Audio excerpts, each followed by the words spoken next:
하나님께서 오늘 우리에게 주시는 말씀은 사도행전 1장 1절에서 11절까지의 말씀입니다. 사도행전 1장 1절에서 11절까지의 말씀을 제가 받들어 읽겠습니다. 데오빌로여, 내가 먼저 쓴 글에는 무릇 예수께서 행하시며 가르치시기를 시작하심부터 그가 택하신 사도들에게 성령으로 명하시고 승천하신 날까지의 일을 기록하였노라. 그가 고난 받으신 후에 또한 그들에게 확실한 많은 증거로 친히 살아계심을 나타내사 40일 동안 그들에게 보이시며 하나님 나라의 일을 말씀하시니라. 사도와 함께 모이사 그들에게 분부하여 이르시되 예루살렘을 떠나지 말고 내게서 들은 바 아버지께서 약속하신 것을 기다리라.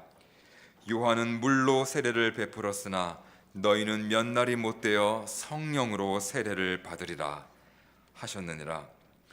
그들이 모였을 때 예수께 여쭈어 이르되 주께서 이스라엘 나라를 회복하심이 이때이니까 하니 이르시되 때와 시기는 아버지께서 자기의 권한에 두셨으니 너희가 알 바 아니요 오직 성령이 너희에게 임하시면 너희가 권능을 받고 예루살렘과 온 유대와 사마리아와 땅끝까지 이르러 내 증인이 되리라 하시니라.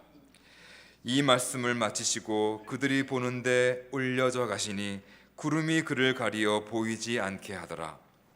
올려가실 때에 제자들이 자세히 하늘을 쳐다보고 있는데 흰 옷 입은 두 사람이 그들 곁에 서서 이르되 갈릴리 사람들아, 어찌하여 서서 하늘을 쳐다보느냐? 너희 가운데서 하늘로 올려지신 이 예수는 하늘로 가심을 본 그대로 오시리라 하였느니라. 아멘. 첫 주일에 말씀해 주셔서 또 찬양해 주셔서 고맙습니다. 우리 새해 첫 주일에 오신 모든 분들을 주님의 이름으로 축복합니다. 서로 새해 첫 주일이니까 이 시간 잠깐 인사하겠습니다. 주님 안에서 또 새해 건강하시고 또 형통한 삶이 있기를 주님의 이름으로 축복합니다.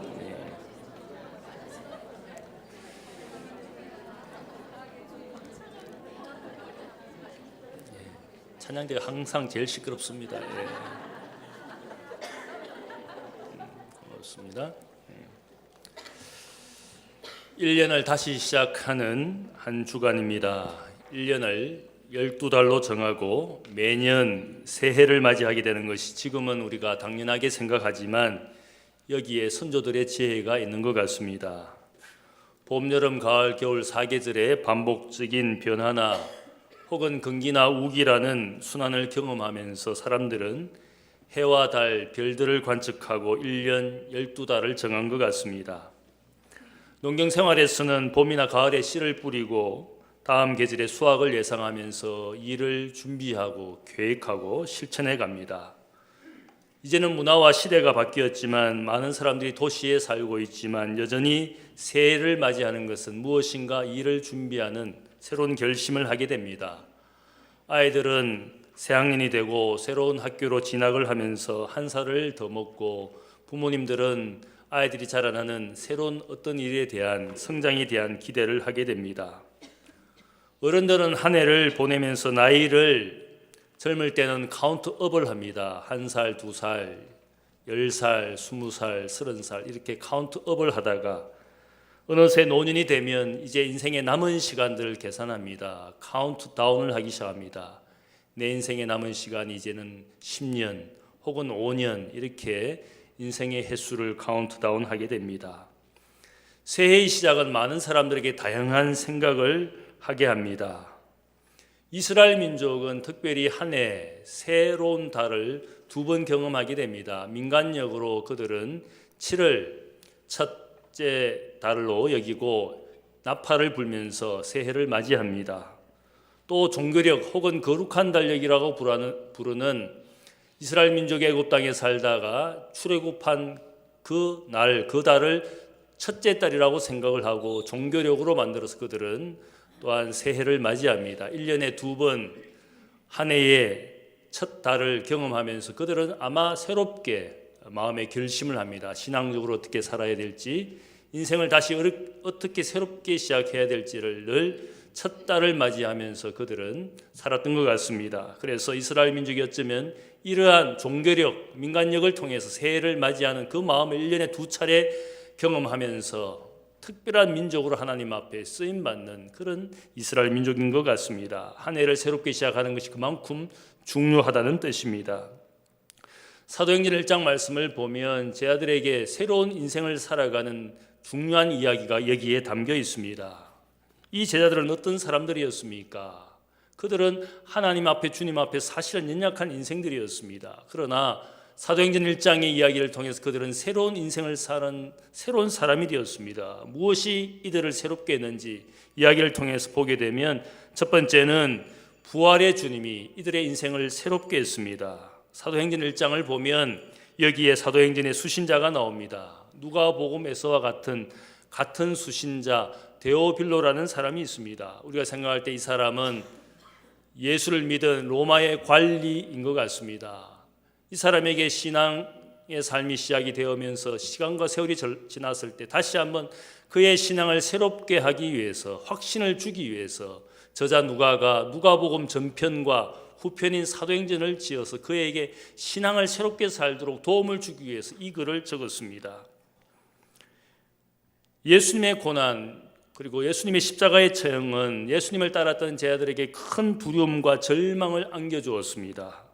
그래서 자신들도 잡혀서 고난당하고 죽게 될까 봐 두려워서 십자가 현장에서 도망을 갔던 사람들이 제자들이었습니다. 그리고는 방 안에 숨어서 벌벌 떨면서 숨어 지냈던 것이 연약한 예수님의 제자들의 모습이었습니다. 심지어 제자들 중에 베드로는 대제사장의 계집종 앞에서 주님을 거듭 부인하는 그런 제자, 실패한 제자였습니다. 이러한 제자들이 어떻게 바뀌었을까? 어떻게 그들이 적극적인 인생의 전환점을 마련했을까? 오늘 본문을 보면 부활의 주님을 이들이 다시 만나게 되었습니다. 부활의 주님을 만나면서 그분과 함께 40일을 지내는 시간 동안에 그들의 인생이 바뀌어지는 놀라운 경험을 하게 됩니다.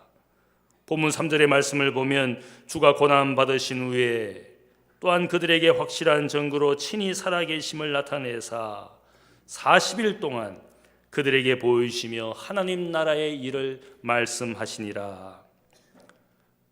제자들에게 나타났던 부활의 주님께서 한순간 나타나시고 사라졌다면 아마 주님의 부활은 꿈이나 환상 속에서 헛개비를 본 것 같은 믿을 수 없는 이야기가 될지 모르겠습니다.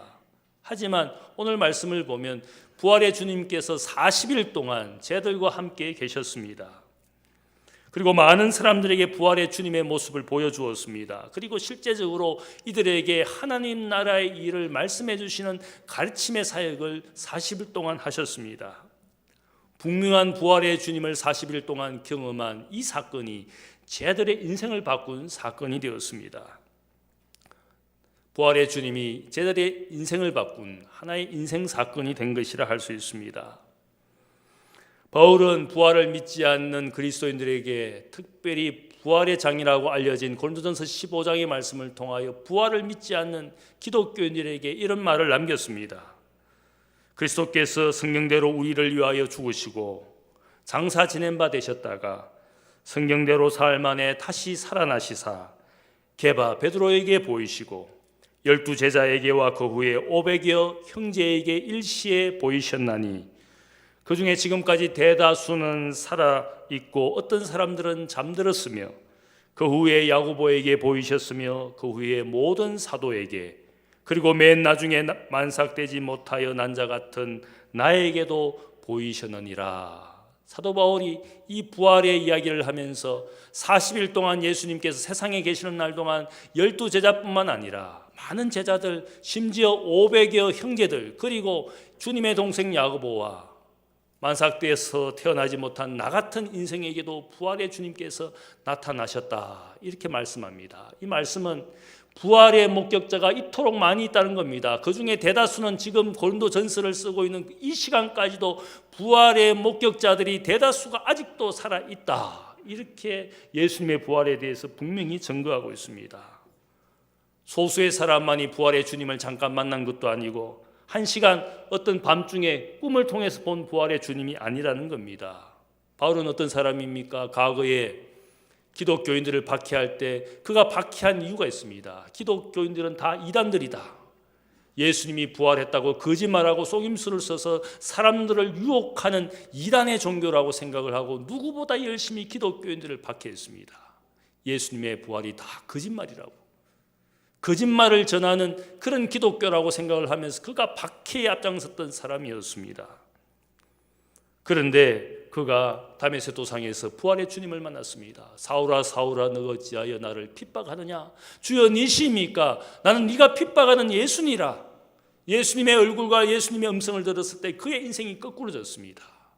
부활의 예수는 다 거짓말이고 예수는 거짓말쟁이들의 개수라고 생각했지만 부활의 주님을 자신의 인생 앞에서 보는 순간에 그의 인생이 거꾸로졌습니다. 어떤 분은 생각하기를 바울이 한순간 정신 이상자가 되어서 기독교를 박해하다가 한순간 변호하게 된 것은 정신 이상자의 이야기라고 생각하는 사람이 있을지 모르겠습니다. 그런데 우리가 바울을 보면 어떻습니까? 예수를 믿기 이전에도 예수를 믿은 이후에도 그는 누구보다 이성적인 사람이었습니다. 누구보다 철학적인 사람이었습니다.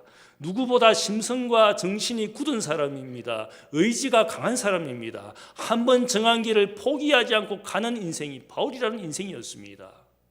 이 사람이 극적으로 자신의 삶을 바꾼 것은 누가 설득해서 되는 것이 아닙니다. 누가 교리를 말하고 논리 정연하게 말한다고 해서 이 사람의 인생을 바꿀 사람이 결코 아닙니다.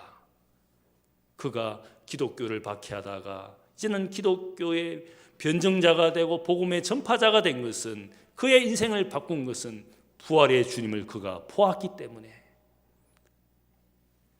부활의 주님 때문에 이 바울 같은 인생이 극적으로 바뀌었다고 할 수 있습니다. 자신의 눈으로 부활의 주님을 보았기 때문에, 그토록 연약하고 미약했던 제자들이 부활의 주님을 그들의 인생에 체험했기 때문에 주님과 복음을 위하여 12제자뿐만 아니라 많은 사람들이 자기의 생명을 바쳐서 복음을 전하다가 순교의 자리에 이르게 된 것이 교회가 말하는 그들의 이야기입니다. 가끔씩 기독교 지성인들 가운데서 혹은 기독교에 대한 호감을 가진 세상 사람들이 그런 이야기합니다. 기독교가 만일 부활 빼고 이야기하면 참 좋은 종교인데, 얼마나 고상한 종교인데 그런 기적 이야기, 부활 이야기만 좀 빼면은 기독교는 너무너무 좋은 종교인데, 내가 믿어주겠는데, 기독교인이 되겠는데, 말도 되지 않는 미신 같은 부활과 기적의 이야기를 하는 것을 보니까 이 종교 문제가 있네. 호감을 가지고 싶지만 그것 때문에 나는 예수 못 믿어. 그런 분이 있습니다. 부활 빼고 이야기하자는 그분들을 향하여 바울이 우리에게 이야기합니다.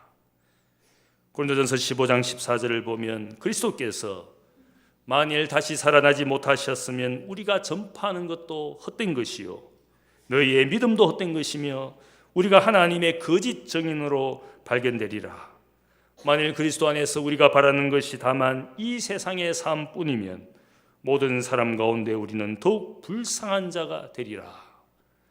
부활 빼고 이야기하자는 기독교인들에게 혹은 세상 사람들에게 바울이 분명히 이야기합니다. 기독교 신앙에서 부활 빼면 남는 것이 아무것도 없고, 부활 빼면 우리의 믿음도 소망도 다 헛된 것이고, 기독교가 전하는 소망이 이 세상의 소망이라고 생각하기 때문에 기독교에서 결코 부활을 빼고 이야기할 수 없다. 부활은 우리에게 하나님 나라와 영원한 생명에 대한 소망을 주는 것이 부활의 이야기이기 때문에 우리의 믿음도 소망도 부활 빼면 아무것도 아니라는 겁니다. 부활 빼고 이야기할 수 없다는 겁니다. 예수님의 부활이 제자들의 인생을 전적으로 새롭게 하였습니다. 연약하고 끊임없이 주님을 따를 때 무지와 오해로 주님을 실망시킨 제자들이었지만, 부활의 주님을 만나는 순간 부활의 주님께서 그들을 가르치시는 그 삶의 경험을 하고 나서 그들은 바뀌었습니다. 다 같이 거짓말을 공모하고 거짓말을 위해서 죽은 인생이 아닙니다. 부활의 주님을 보는 순간 부활이 진리이고 소망인 줄 알았기 때문에 그 부활의 소망을 세상에 전하기 위하여 전 제자들이 자기의 생명을 바칠 수가 있었습니다. 함께 공모하고 함께 거짓말해서 함께 죽을 어떤 종교인도 있을 수가 없습니다. 부활의 주님을 그들의 눈으로 보았기 때문에 그들의 인생을 주님을 위하여 복음을 위하여 드릴 수가 있었어. 기독교의 박해자가 기독교의 위대한 변정자가 되고 위대한 전도자가 될 수 있었던 것은 오직 주님의 부활 때문이었어. 우리의 상황과 환경에서 어떻게 우리가 새롭게 시작할 수 있습니까? 절망적인 상황, 좌절되는 환경에서 우리가 어떻게 새롭게 시작할 수 있습니까? 주님의 부활을 우리가 믿는다면 어떤 절망적인 상황에서도 우리가 새롭게 시작할 수가 있습니다. 저는 세상에서 제일 무서운 사람이 이런 말을 하는 사람이라고 생각을 합니다. 죽기밖에 더 하겠습니까? 남은 것은 죽는 것밖에 없습니다. 그런 말을 하는 사람은 얼마나 무서운 사람입니까? 그런데 더 무서운 사람이 있습니다. 죽어도 좋다. 죽어도 좋다라는 많은 사람들은 더 무섭습니다. 바울은 부활을 믿고 변증하면서 고린도전서 15장 뒷부분에 보면 이런 말을 남깁니다. 내가 에베소에서 짐승의 밥이 될 뻔했다. 사람들 앞에 조롱거리가 되고 죽음의 자리에 서게 되었지만 나는 그러나 날마다 죽노라. 나는 날마다 죽노라. 부활을 이야기하면서 그는 고난과 죽음 앞에서 그의 고백은, 신앙의 고백은 나는 날마다 죽을 수 있다. 이 고백을 어떻게 할 수가 있는 겁니까? 부활을 믿는 사람은 날마다 죽어도 좋다고 말할 수 있습니다. 왜냐하면 죽어도 살기 때문에. 날마다 죽을 수가 있는 겁니다. 날마다 죽게 되면 날마다 살게 될 것을 믿는 것이 주님의 부활을 믿고 그 부활의 능력을 함께 소유한 사람은 죽음 앞에서도 고난 앞에서도 나는 날마다 죽어도 좋습니다. 날마다 죽어도 기쁩니다. 왜냐하면 나는 날마다 살 수 있기 때문에. 기독교인들이 왜 세상 앞에서 우리가 믿음을 가지고 당당하게 살 수가 있습니까? 어떤 고난과 심지어 죽음 앞에서도 나는 죽어도 좋습니다. 왜냐하면 나는 주님과 함께 살게 될 것을 믿기 때문에. 그것이 부활이 말하는 소망입니다. 부활을 믿는다면, 부활의 능력을 믿는다면 우리는 어떤 환경과 상황에서도 새롭게 시작할 수가 있는 겁니다. 주님의 제자들을 바꾸고 박해자 바울을 바꾼 것은 주님의 부활이었습니다. 새롭게 사는 인생이 되게 하신 것이 부활입니다. 두 번째로 제자들, 우리의 삶을 새롭게 하는 것은 하나님의 나라입니다. 예수님께서 공생의 사역 가운데 특별히 가르쳐주시는 가장 핵심적인 가르침은 하나님 나라였습니다. 그래서 예수님께서 사역을 시작하실 때 사람들에게 주신 첫 번째 선포는 회개하라, 천국이 가까웠느니라. 그리고는 많은 하나님 나라에 관한 비유와 가르침을 주셨습니다. 이 세상에서 가난과 병 혹은 불행으로 살아가는 사람들에게 주님의 메시지가 희망이었던 것은 하나님 나라를 전하셨기 때문입니다. 가난하다고 해서 물질을 주어서 잠시 그들을 구제할 수 있는 것이 그들에게 희망이 아니었습니다. 병이 들어서 잠깐 그들을 치유해주고 건강하게 되었다고 해서 그것이 희망이 되지 못합니다. 인생은 다시 병들고 인생은 죽게 되기 때문에 치유한다고 해서 건강하게 해준다고 해서 그것이 그들의 인생이 희망이 될 수 있느냐? 결코 아닙니다.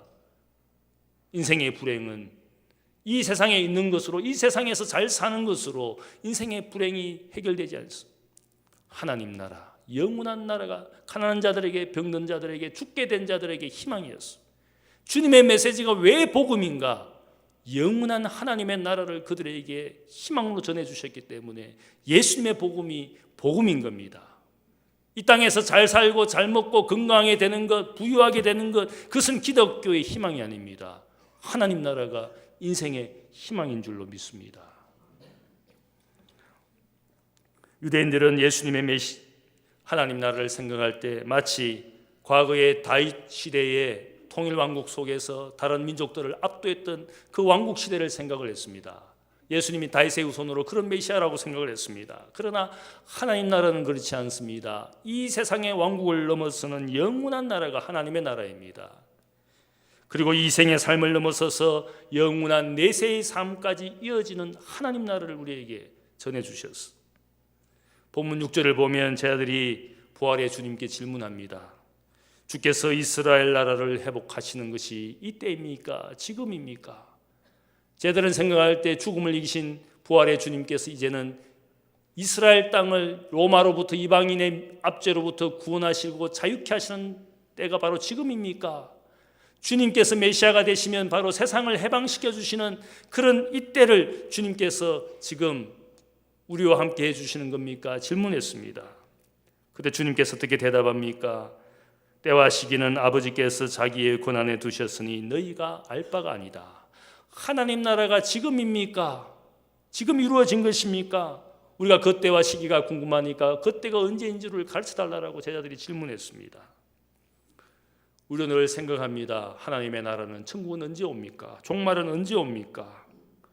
우리의 상황과 삶을 극복하고 역전시켜줄 그날은 언제 오는 겁니까? 우리가 불행과 고난 속에서 하나님의 나라가 언제 오는지를 늘 궁금해합니다. 부활과 내세를 믿던 바리새인들도 주님께 질문할 때 당신의 나라가 이때 임하는 겁니까? 언제 임하는 겁니까? 그렇게 질문한 적이 있습니다. 교회 역사를 보면은 임박한 종말론자들이 언제나 그 때와 시기를 사람들에게 예언을 하면서 사람들을 끌어모읍니다. 그리고는 사람들을 쇠뇌해서는 자기 집단에 충성하게 합니다. 요즘에 한국 교회에 무리를 일으키는 신천지 교파가 바로 그런 사람들입니다. 이만희 교주가 사람들을 끌어모으는데 14만 4천 명 종말을 준비하는 우리 집단에 들어와야 된다. 우리 집단 14만 4천 명 안에 들어오면 구원받는다. 제가 그분들에게 질문합니다. 그러면 14만 4천 한 번째 사람은 어떻게 됩니까? 말도 되지 않는 억지를 부리는 사람들이지 않습니까? 종말을 이야기하면서 사람들을 끌어모읍니다. 종말의 때와 시기에 대해 사람들이 질문하고 호기심을 가지만, 그러나 주님께서 하신 하나님 나라에 대해서 가르쳐 주신 말씀이 있습니다. 누가복음 11장 20절을 보면 내가 만일 하나님의 손을 힘입어 귀신을 쫓아낸다면 하나님의 나라가 이미 너희에게 임하였느니라. 마태복음에 보면 하나님의 성령을 힘입어 귀신을 쫓아내면 하나님의 나라가 이 땅에 임한 것이다. 이 말씀의 의미가 무엇입니까?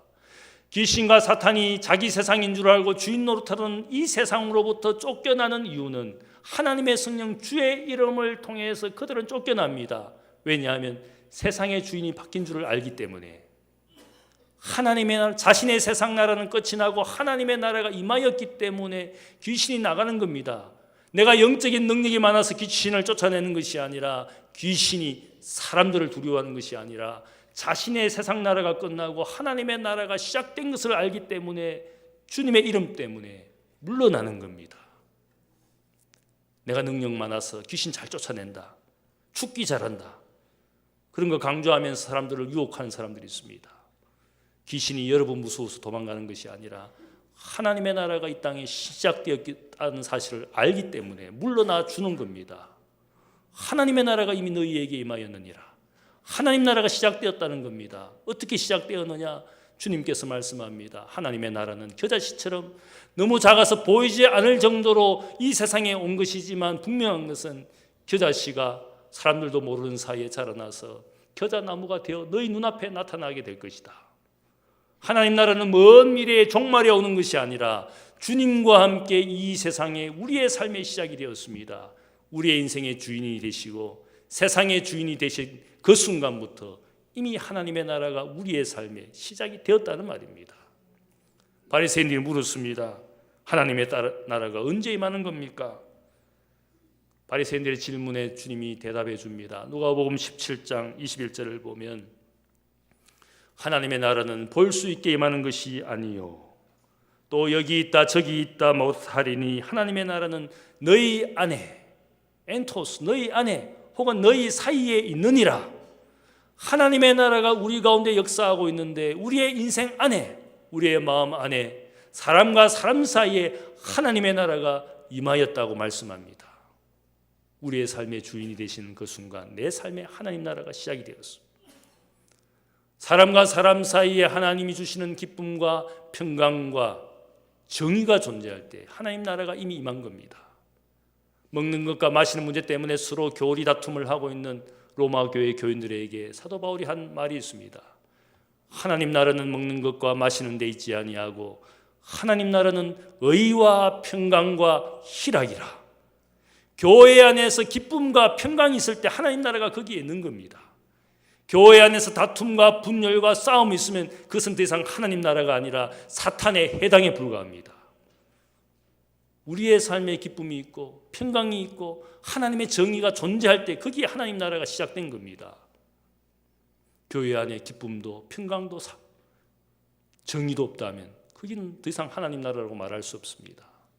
우리의 인생의 삶에, 신앙의 삶에 평화가 없고 기쁨이 없고 하나님의 의로움이 없는 신앙생활이라면 우리의 삶은 하나님 나라가 아닙니다. 하나님 나라는 의와 희락과 평강이라 너희 안에 있느니라. 하나님 나라가 이미 우리 가운데 겨자씨처럼 우리의 삶 속에 시작이 되었다는 말입니다. 총독 비다도가 주님을 신문했습니다. 보니까 주님이 죄가 없는 사람인 것을 깨닫고 너가 나에게 말만 잘하면 내 권세로 너를 석방해 주겠다. 주님께 그렇게 자기의 권세를 자랑했습니다. 너가 왕이냐? 그래, 내가 왕이다. 그러나 나는 세상 나라의 왕이 아니다. 내 나라는 여기에 있는 것이 아니라 저기에 속한 것이다. 하나님 나라와 진리를 전하시는, 내가 만일 세상 나라를 차지하고자 하는 메시아 왕이었다면 내 종들이 나를 위하여 싸워서 너와 유대인의 손에 나를 넘겨주지 않았을 것이다. 주님의 이 말씀은 주님의 나라는 세상 나라가 아니라는 겁니다. 주님의 나라는 하나님의 나라이고 주님이 이 땅에 오셔서 하신 말씀은 진리의 주인이신 주님을 세상에 드러내시기 위해서 이 땅에 오신 겁니다. 진리를 위하여 자기의 생명을 주시고 진리를 위하여 하나님 나라를 위하여 자기 생명을, 세상 나라 권세 자기의 생명을 잠시 맡겨주신 것입니다. 그분은 하나님 나라의 진리의 주인이신 것을 세상에 선포했습니다. 우리가 분명히 믿어야 되는 것이 있습니다. 저기에 있는 것이 이미 여기에 와 있습니다. 저기에 있는 영원한 생명이 이미 우리에게 있습니다. 하나님과 그의 보내신 자 예수 그리스도를 아는 것이 영생이니라.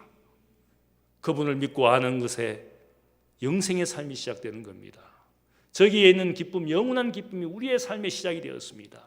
저기에 있는 영원한 하나님의 샬롬이 우리의 신앙의 영적 기쁨으로 이미 존재하고 있습니다. 저기에 있는 하나님의 나라는 멀리 있는 것이 아니라 이미 우리의 삶에서 시작된 것이 하나님의 나라라는 겁니다. 이 하나님의 나라를 사랑하고 사모하는 사람은 우리의 인생을 새롭게 할 수가 있는 겁니다. 이 땅에 있는 것으로 우리를 새롭게 하는 것이 아니라 저기에 있는 것으로 우리의 삶을 새롭게 할 때 그것이 영원으로 이어지는 줄로 믿습니다. 하나님 나라가 우리의 인생을 새롭게 하는 겁니다. 그래서 하나님 나라를 전하셨습니다. 세 번째로 우리를 새롭게 하는 것은 성령과 소명의 삶입니다. 예수님께서 성천하시기 전에 주신 말씀이 무엇입니까? 아버지께서 약속하신 것을 기다리라. 이 성을 떠나지 말고 기다리라. 그래서 제자들이 예루살렘을 떠나지 않고 함께 모여서 성령이 오시기까지 기도한 이야기가 사도행전 2장의 이야기입니다. 왜 성령을 기다리라고 말씀합니까? 성령은 모든 그리스도인들이 의지해야 할 하나님의 영이시기 때문에 예수님의 사역도 철저히 성령에 의존했습니다. 누가복음 4장을 보면 예수님께서 자신의 고향 나사렛 해당에서 구약성경 이사야 61장의 말씀을 그들에게 선포하시고 오늘날 이 글이 너희 귀에 응하였느니라 이렇게 말씀했습니다. 이사야 61장의 글이 무엇입니까? 주의 성령이 내게 임하셨으니 내가 가난한 자에게 복음을 전하고 눈먼 자를 보게 하고 눌린 자를 자유케 하는 주의 은혜의 해가 임하였다라는 사실들을 선포하셨습니다. 그게 말씀을 보면 이 땅에 오신 메시아는 하나님의 영으로 세상에 사역하시는 주님의 모습을 주님께서 예언의 글을 통하여 읽어주셨습니다.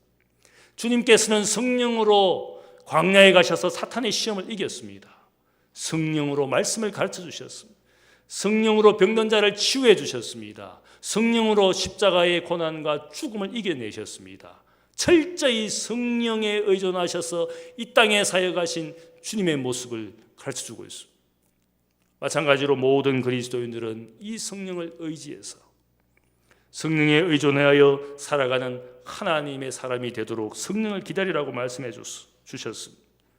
우리가 잘 아는 사도행전 오늘 말씀 1장 8절을 보면 오직 성령이 너희에게 마시면 너희가 권능을 받고 예루살렘과 온 유대와 사마리아와 땅끝까지 이르러 내 증인이 되리라. 주님의 증인이 되리라. 이런 말씀을 그들에게 남기셨습니다.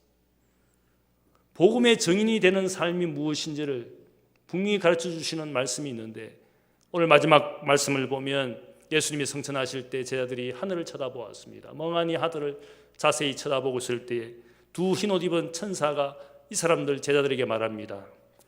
갈릴리 사람들아 어찌하여 서서 하늘을 쳐다보느냐? 너희 가운데서 하늘로 올려지신 이 예수는 하늘로 가심을 본 그대로 오시리라. 이 말씀의 의미가 뭡니까? 복음의 정인되는 삶이 무엇인지를 다시 한번 설명해 주는 말씀입니다. 멍하니 하늘만 쳐다보고 사는 것이 주님의 뜻이 아니라는 겁니다.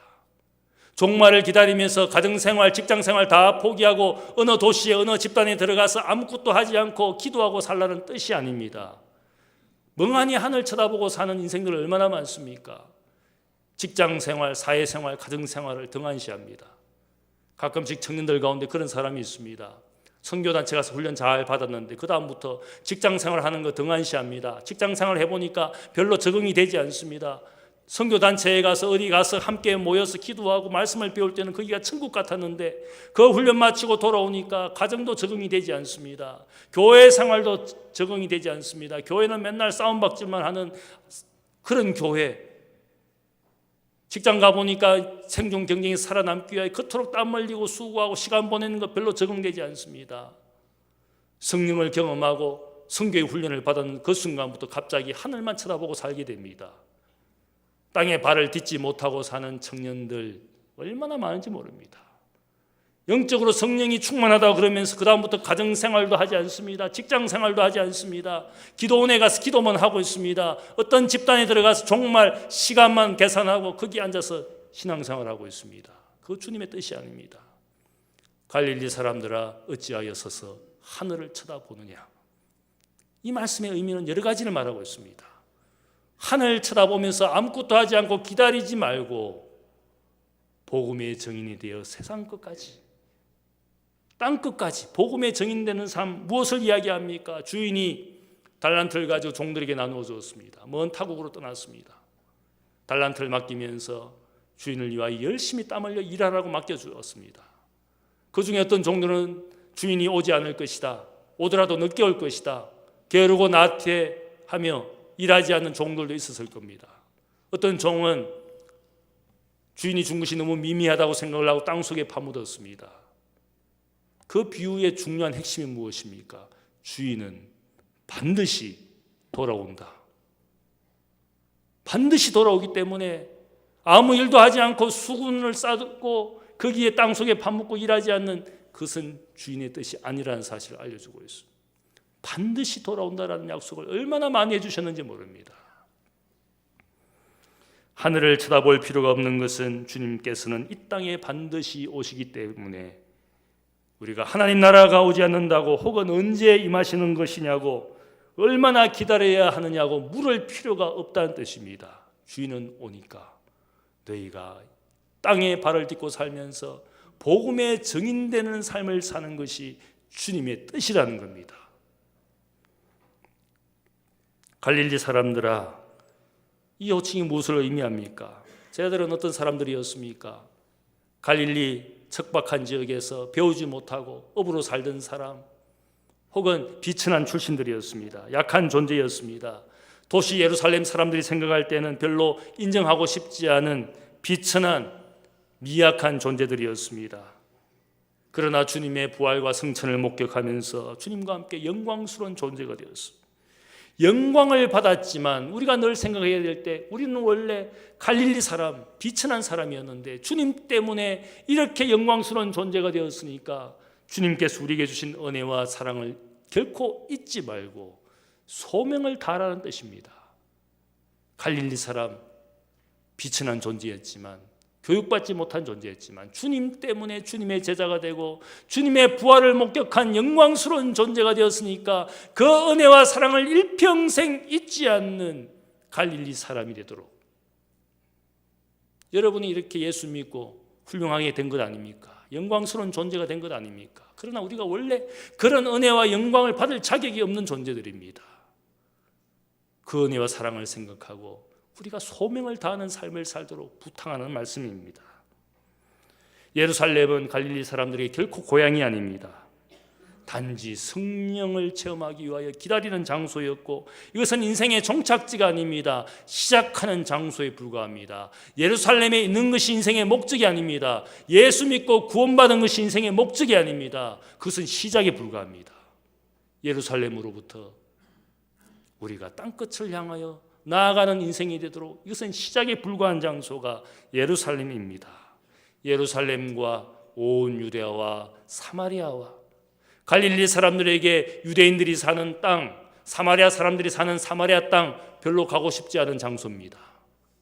별로 만나고 싶지 않은 사람들입니다. 왜냐하면 그들이 자신들을 멸시하고 무시하고 접대하지 않는 유대인과 사마리아 사람들은 오히려 갈릴리 사람들 이 존재들을 무시했던 것이 그 당시 사람들이었어요. 가고 싶지 않은 장소입니다. 그러나 성령의 역사가 임하면 나의 이 심리적인 지경을 넘어서서 저 유대인 땅으로 저 사마리아 땅으로 가게 하시는 것이 성령의 역사였어요. 우리가 신앙생활을 하면서 얼마나 자기 벽을 쌓고 사는 분들이 많습니다. 만나고 싶지 않은 사람, 교제하고 싶지 않은 사람, 구역 편성을 해도 보면 집사님들이 그런 이야기합니다. 목사님, 저 구역에 가게 해주세요. 저기 제가 좋아하는 사람들이 있고 제가 함께 하고 싶은 구역장이 있습니다. 연말만 되면 제가 구역 편성하면서 머리가 다 빠집니다. 하도 그런 걸 요구하는 분이 많아가지고 저는 저 사람하고 같이 못 있습니다. 그래서 제가 작년에 너무 욕을 먹어서 이번에는 양종호 목사님께 모든 것을 하라고 다 넘겼어요. 욕을 먹으라도 네가 먹으라. 구역 편성하고 나면 몇 달간 그 이야기가 나옵니다. 저는 저 사람하고 같이 같은 구역에 못 있습니다. 제가 좋아하는 사람 저 구역에 있으니까 저기로 보내주십시오. 우리 모두가 다 그런 존재입니다. 심리적으로 불안합니다. 심리적인 벽이 있습니다. 심리적인 지경이 있습니다. 그것을 넘어서고 싶지 않습니다. 늘 그 가운데만 살고 싶습니다. 그러나 오늘 말씀을 보면 갈릴리 사람들에게 예루살렘을 넘어서서 유대 땅과 사마리아 땅으로 가라는 말씀은 그들은 불편한 명령입니다. 그러나 성령이 역사하시면 권능을 받고 복음에 정인되는 삶을 위하여 자기의 심리적인 장벽을 깨고 그들에게 가야 됩니다. 그게 성령의 역사입니다. 인생을 바꾼 겁니다. 섬기고 싶지 않은 사람, 사랑하고 싶지 않은 사람 곁으로 가는 것이 복음에 정인되는 삶입니다. 성령이 그렇게 새롭게 하는 겁니다. 땅끝까지 내 정인되라는 이 땅끝이 무엇을 이야기합니까? 어디가 땅끝입니까? 물론 당시의 땅끝이라는 말은 아마 저 서바나 스페인 대륙의 끝인 스페인이라고 할 수 있습니다. 그러나 저는 이 말씀을 받아들이기를 땅끝이라는 말은 불확실한 땅을 이야기합니다. 정할 수 없는 지경을 이야기합니다. 불확실한 미래를 이야기합니다. 이 말이 영적으로 의미하는 것은 땅끝까지 평생을 다하여 마지막까지 너의 물리적인 지경, 마음의 지경을 넘어서서 주님과 복음을 위하여 너의 전 인생을 드리라는 뜻입니다. 땅끝까지 몇 년 주님 봉사하고 헌신하는 것이 아니라 내 인생 전 생애를 주님께 바치라는 말입니다. 나의 물질, 나의 시간, 나의 에너지 기쁘면 감사하면 하다가도 기분 나쁘면 안 하고 그게 아니라 땅끝까지라는 말씀 속에는 평생을 다하여 마지막까지 내 인생 전체를 주님과 복음의 정인됨을 살라는 뜻입니다. 시작이 반입니다. 좋은 시작이 되기 위해서는 물리적인 지경이나 마음의 지경을 넓힐 줄 알아야 됩니다. 우리의 소명의 현장을 넓혀야 됩니다. 내가 만나고 섬기는 사람들의 대상을 넓혀가야 합니다. 정해진 기간이나 일시적인 헌신이 아니라 일평생 주님과 복음을 위하여 내 힘과 정성을 다하여 주님께서 말씀하시기를 너의 힘과 뜻과 정성을 다하여 너의 목숨을 바쳐 주 너의 하나님을 사랑하라. 너의 생명을 바쳐서 죽도록 충성하라. 그리하면 생명의 면류관을 너에게 주리라. 어느 정도까지 얼마나 헌신해야 됩니까? 땅끝까지.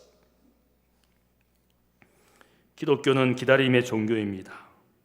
기다리는 종교였기 때문에 이 종교가 지금까지 2000년 역사를 통하여 여기에 존재하고 있습니다. 부활의 능력으로 영원하신 말씀으로 성령의 역사로 기다리는 종교입니다. 인생은 죽음을 맞이하지만 내세의 소망이 있기 때문에 새해 새날을 기다리게 되는 겁니다. 영원하신 하나님의 말씀으로 우리에게 약속을 주셨기 때문에 우리가 새날 새해를 또한 기다리게 됩니다. 우리의 인도자, 우리의 보호자이신 성령이 우리 가운데 오셨기 때문에 우리의 기다림을 도우시기 때문에 새해와 새날을 우리가 기쁨으로 기대하게 됩니다. 하늘을 쳐다보고 사는 인생이 아니라 땅을 밟고 우리의 가정과 일터에서 주인의 뜻에 주인의 기쁨이 되기 위하여 우리가 오늘 여기에 살아가는 겁니다. 부활과 하나님의 나라 성령의 역사가 우리의 인생을 새롭게 할 겁니다. 여기가 출발점입니다. 여기로부터 믿음의 길을 달려갈 때 우리가 가야 할 목적이지 거기에 도착했을 때 부활의 능력이 우리에게 영원한 삶을 주실 겁니다. 거기에 도착했을 때 하나님의 나라, 여기에서 이미 시작된 하나님의 나라가 우리 곁에 완성이 되어서 우리가 하나님 나라의 영원한 기쁨, 영원한 평화, 영원한 공의를 거기에서 맛보게 될 겁니다. 성령이 오늘 우리 가운데 역사하신 여기로부터 시작했을 때 그분이 우리를 인도하셔서 하나님 앞에 우리를 온전히 서게 할 겁니다. 부활과 하나님의 나라, 성령이 우리의 삶을 날마다 새롭게 해주시는 줄로 믿습니다. 이 믿음으로 새해를 달려가시기를 주님의 이름으로 축복합니다. 기도하겠습니다. 사랑의 아버지 하나님, 감사합니다. 성령이 우리 가운데 오심을 감사합니다. 약속해 주신 영원한 말씀이 감사합니다. 하나님의 나라가 감사합니다. 인생이 어찌할 수 없는 상황과 환경 속에 살지만 새해의 새날을 기대합니다. 그분이 우리에게 주신 것이 인생을 새롭게 하고 완성시켜 주실 것을 믿습니다. 이 믿음으로 2018년 한 해를 기쁨과 감사로 믿음으로 달려가는 하나님의 백성들이 되게 하여 주옵소서. 감사하며 예수님의 이름으로 기도하옵나이다. 아멘.